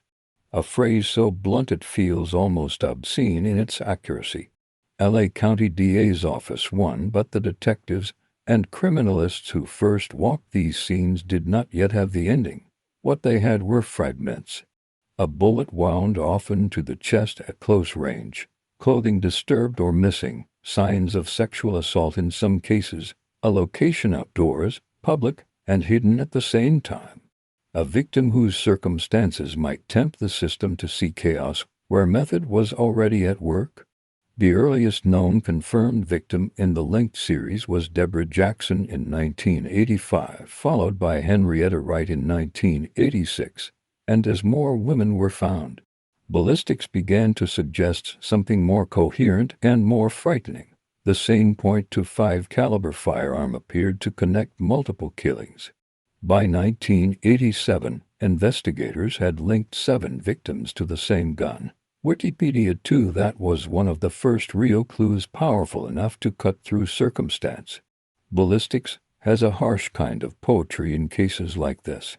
A gun leaves behind its own signature, not in language but in scars, marks impressed on bullets and casings by metal parts. No two weapons were, in exactly the same way. The victims did not know one another well enough to form a visible network, and the city around them was chaotic enough to blur motive, but the gun spoke with consistency.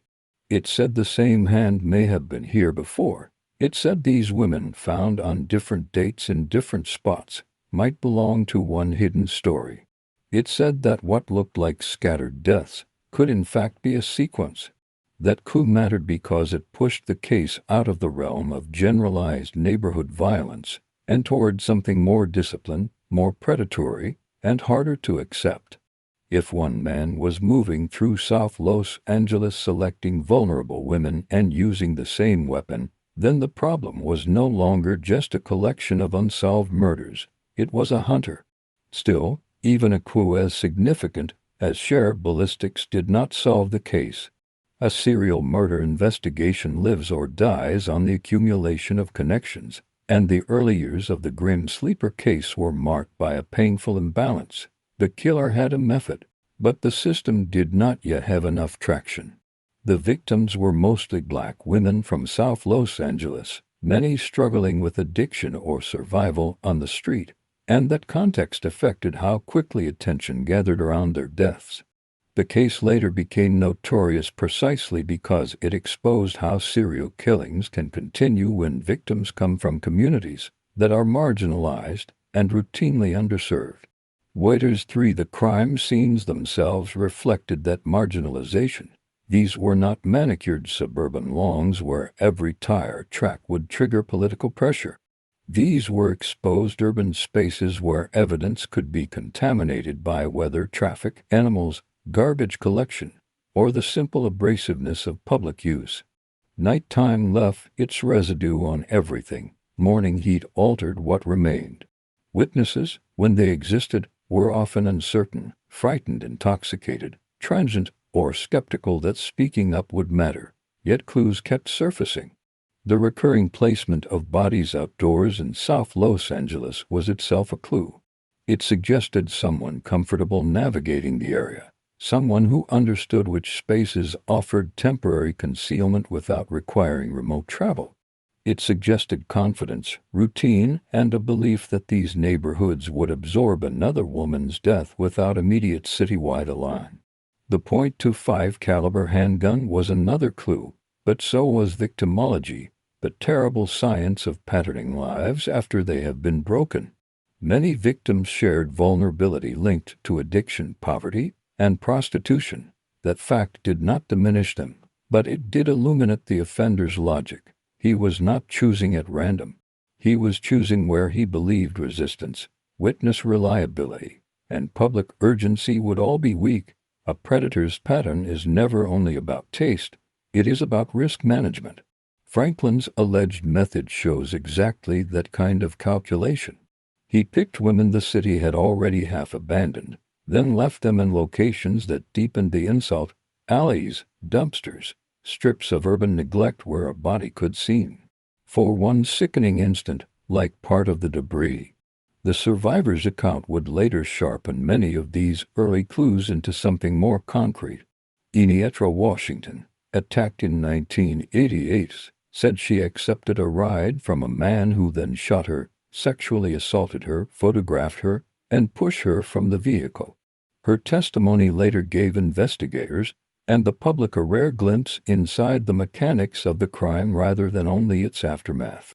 Blurred Bylene's articles by Shari rose for but before her story became part of the official architecture of the case. The crime scenes had already been telling investigators several important things. First, the killer was controlled enough to keep repeating a similar act without immediate capture. Second, he was using a firearm small enough to be easily carried and concealed. Third, he was comfortable enough after the violence to transport and dump victims. Fourth, He was operating in a localized environment, he understood. The clues were not random, they were behavioral. A body left in an alley is not just a disposal method. It is a statement about familiarity, timing, and contempt. It implies a killer who believes he knows where he can go unnoticed, how long he has, and how little respect will be granted to the woman he is leaving behind. That contempt became even more visible later when investigators found large numbers of photographs of women in Franklin's possession, many of them vulnerable or partly undressed. More than 1,000 photographs were recovered from his home, and police released many of them publicly in hopes of identifying the women. Los Angeles Times 5 those photographs were discovered years after the early crime scenes, but they cast a retrospective light backward. They made the initial clues feel even darker. The scenes had already suggested a man who treated women as objects. The photographs suggested a man who curated that objectification, who preserved contact, domination, or trophies in physical form. Even without knowing exactly which women in those images were victims, investigators could see that the early crime scenes had not been isolated acts of sudden rage. They belonged to a larger internal world of possession and dehumanization. Still, in the first phase of the case, none of that was visible yet. There were just bodies and the slow work of forensic assembly. Imagine the detectives standing over reports, trying to read coherence from repetition. One woman found in an alley, another found months later, another with similarities too troubling to ignore. Ballistics reports coming back, medical examiners noting parallel wounds, case files thickening, families waiting. The city around them still moving at full speed, unbothered in other districts by what was quietly emerging in South Los Angeles. A serial case rarely announces itself all at once. It becomes visible when enough clues stop looking accidental. In the Grin Sleeper investigation, those early clues included the recurring use of a .25 caliber weapon, the common geography of body dumps, and the concentration of victims within a narrow social band of vulnerability. 2 decades later, DNA evidence would become the decisive forensic bridge, linking Franklin to multiple victims and eventually to the arrest made in 2010 through a familial DNA search tied to his son's profile. California Attorney General 6 But DNA belongs in some ways to the later chapters. Part 5 lives in the era before that breakthrough, when the evidence felt both substantial and insufficient. Investigators had enough to know something was wrong, but not enough to drag the man out of the dark. That in-between state is agonizing. It is where serial killers thrive. The clues are there, but they do not yet close the circle. The gun speaks, but not loudly enough. The body placements recur, but still seem absorbable to a city used to bodies. The survivor exists, but time and delay blunt the power of what could have been immediate action. The women's lives share patterns, but those same patterns are exactly what make institutions slow to respond with maximum force. So the crime scenes keep coming, and each new scene adds to the archive of warning: another alley cordoned off, another coroner's van, another flash of cameras on stained concrete, another mother or sister called into the machinery of identification, another set of measurements, swabs, photographs, diagrams, shell casings, pathology notes. Another argument somewhere in an office over whether this killing belongs inside the same pattern or outside it. Another stretch of waiting while the killer remains out in the same streets, passing the same liquor stores, driving the same roads, seeing the same women under street lights, and calculating his chances. The initial clues in this case did not fail because they were weak. They failed for too long because they were embedded in a world that did not amplify them quickly enough. The forensic elements were real. The .25 caliber link was real. The recurring dump sites were real. The concentration of victims in South Los Angeles was real. The city's delay in fully reckoning with what those clues meant was also real. Wikipedia too. That is why the crime scene in the Grin Sleeper case feels larger than the usual image of police tape and evidence markers. The true scene stretched across years and neighborhoods. It included every alley where a woman was discarded, every file drawer where a case waited, every family kitchen where someone stared at the phone willing it to ring. Every moment investigators recognized a pattern and yet still lacked the final thread. The first clues were enough to tell a grim partial truth. Women were being hunted, the killings were linked, and the offender understood exactly how to work inside the blind spots of the city. What those clues could not do, at least not yet, was stop him, and that is what makes this chapter so haunting. The evidence was there in the chest wounds, the spent bullets, the body placement, the repetition, the terrible saneness. South Los Angeles was already whispering the answer through concrete blood and grief, but for too long the city listened as though it had all the time in the world. By the time investigators began to feel the full shape of what might be unfolding in South Los Angeles, the case had already entered its most dangerous stage. The stage in which suspicion exists but certainty does not, in which patterns can be sensed but not fully proven, and in which a killer, if he is disciplined enough, can continue moving under the cover of delay. This is the part of a serial case that often receives less dramatic attention than the arrest or the trial, yet it is where the deepest institutional truths are exposed. The dead end is rarely a single locked door. It is a hallway of almosts, almost enough evidence, almost enough public pressure, almost enough connection between one victim and the next, almost enough urgency to force the entire system into motion. In the Grin Sleeper investigation, detectives were not wandering blindly through total darkness. They had clues. They had bodies found in similar circumstances. They had ballistic links pointing to the same .25 caliber weapon in several killings. They had the terrifying knowledge that the victims shared a profile that suggested intentional targeting rather than coincidence. They had eventually the account of a survivor whose description should have made the danger feel even more immediate. And yet the case still drifted into that long, suffocating stretch where a predator remained unidentified, and the investigation seemed to lurch forward only to sink back into uncertainty. That is what makes this chapter so grim. The problem was not the total absence of warning. The problem was how many warnings a city could absorb before acting with the full force such a case demanded. The suspects, in the early life of the case, were less a fixed list of names than a shifting cloud of possibilities, men who fit pieces of the pattern without ever fully stepping into focus.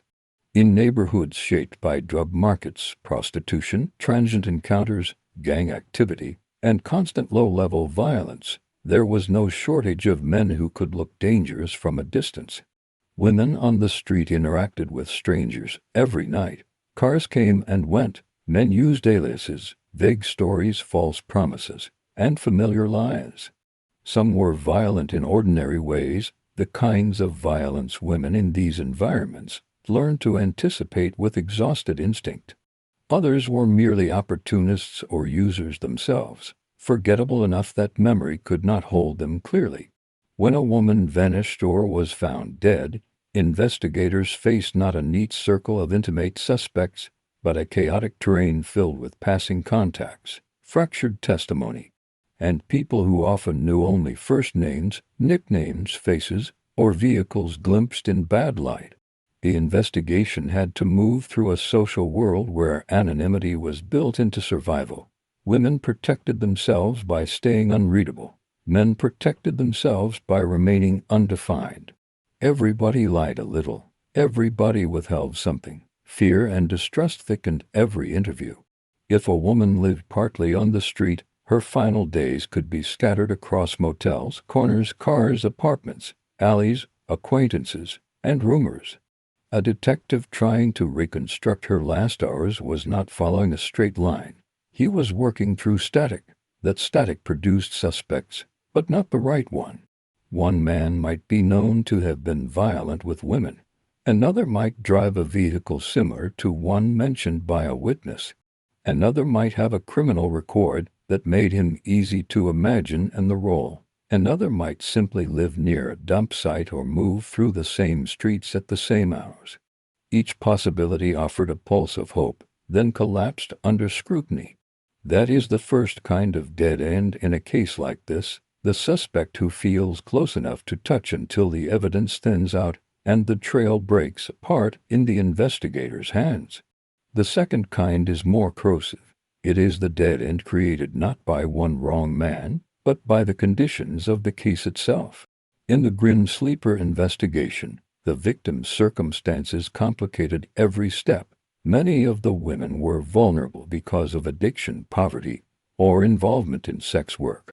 Those facts should have sharpened institutional concern, because vulnerability often signals predation. Instead, in practice, they often slowed it. Missing women could be written off, at least temporarily, as drifting through the familiar chaos of street life. Witnesses could be deemed unreliable because they were using drugs, carrying warrants, hiding other crimes, or simply too frightened to attach themselves to police attention. Families, already strained by years of instability, often had to fight to convince authorities that an absence felt different this time, that something more final and more sinister had happened. In richer neighborhoods, uncertainty triggers escalation. In neglected ones, uncertainty can become an excuse for delay. That delay is where the dead end lives. It is the space in which the killer keeps moving because the world around his victims has made coherence difficult to build. Detectives were not indifferent in any simple, cartoonish sense. Some worked hard, some recognized the pattern, some tried to force the case into sharper focus. But investigations do not unfold in moral isolation. They depend on resources, leadership, interdepartmental priority, political will, public pressure, media attention, and the social value assigned to the victims. The Grim Sleeper case eventually became a national symbol precisely because it exposed how weak those forces can become when the dead are poor black women from South Los Angeles. That symbolic meaning was not visible all at once. It emerged slowly through frustration, through years of limited progress, through the sickening realization that the same essential story could repeat and still fail to ignite the necessary response.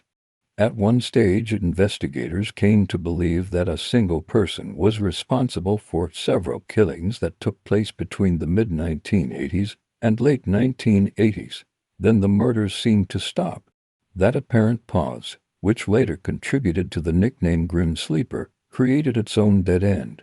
If the killer had truly disappeared, died, been imprisoned for something else, moved away, or simply stopped, then the case risked becoming a sealed archive of unsolved grief rather than an active hunt.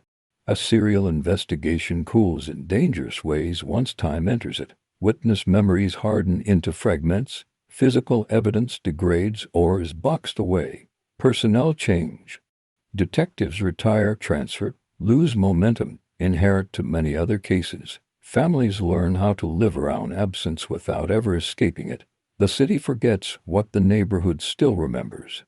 That is the third kind of dead end, the one built by time itself. The killer benefits from the ordinary exhaustion of institutions. He does not have to outsmart every detective forever. He only has to survive their turnover, survive the case aging into bureaucracy, survive long enough for people to start speaking about the murders in the past tense rather than as a present danger. And then, in the most horrifying version of the story, the violence begins again.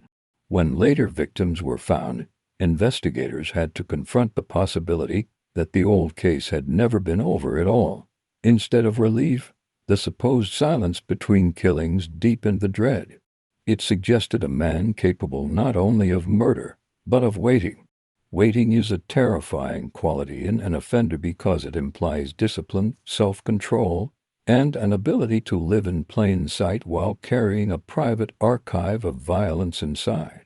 It destroys the comforting fantasy that serial killers must be visibly deranged, too chaotic to blend in. A patient predator is more difficult for communities, To imagine because he looks too much like everyone else. He shops, drives, talks, ages, holds jobs, knows neighbors, nods to people on the street. He may even seem dull. Franklin's later identification forced exactly that realization onto Los Angeles. But during the investigation's dead years, that ordinariness was part of the shield protecting him. Investigators did not yet have the man, they had only his shadow, cast across bodies and ballistics. The surviving victim, Enietra Washington, should have been a bridge out of the dead end, and in some ways she was. But even survival in cases like this can become entangled in the same systemic failures haunting the rest of the investigation. A survivor offers something the dead cannot, a direct account of the approach, the vehicle, the voice, the sequence of terror. Yet trauma does not arrive packaged for bureaucratic efficiency.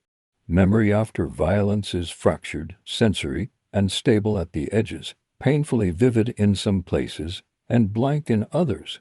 A survivor may remember the smell of the car more clearly than the street where she entered it, the shape of a face more than the name attached to it, the feeling of doom more than the precise route driven through the city. And when the survivor comes from the same marginalized world as the murdered women, the system's tendency to discount can follow her too. She is not just a witness. She is also someone authorities may quietly judge before they fully hear. That judgment is poison to an investigation. It turns a living crew into one more voice that must fight to be treated seriously. The suspects therefore kept multiplying and dissolving. Some were local men known for violence. Some were men who had contact with victims. Some were men whose vehicles, habits, or records looked plausible for a time. None held. Detectives working these killings were trying to identify a killer who understood the geography of South Los Angeles, who likely lived or worked nearby, who knew where to dispose of bodies, who was comfortable enough with the neighborhood to move through it without drawing the wrong kind of notice, and who preyed on women least likely to generate immediate citywide alarm. That profile narrowed the psychological possibilities, but not the suspect list enough to create a clean path. South Los Angeles was full of men who fit pieces of it. A methodical predator embedded in such a landscape can appear indistinguishable from the ordinary background of urban masculinity, especially when the women he targets are already interacting with many anonymous men as part of survival. The investigation also faced a subtler dead end, one born from narrative itself. For years, the wider public imagination did not hold the case firmly enough to create sustained pressure. There was no nightly media storm large enough to force political accountability, no suburban panic warped into relentless coverage, no national fixation strong enough to shame the city into flooding the case with extraordinary resources early on. The women disappeared and were found in parts of Los Angeles the rest of Los Angeles preferred not to look at too closely.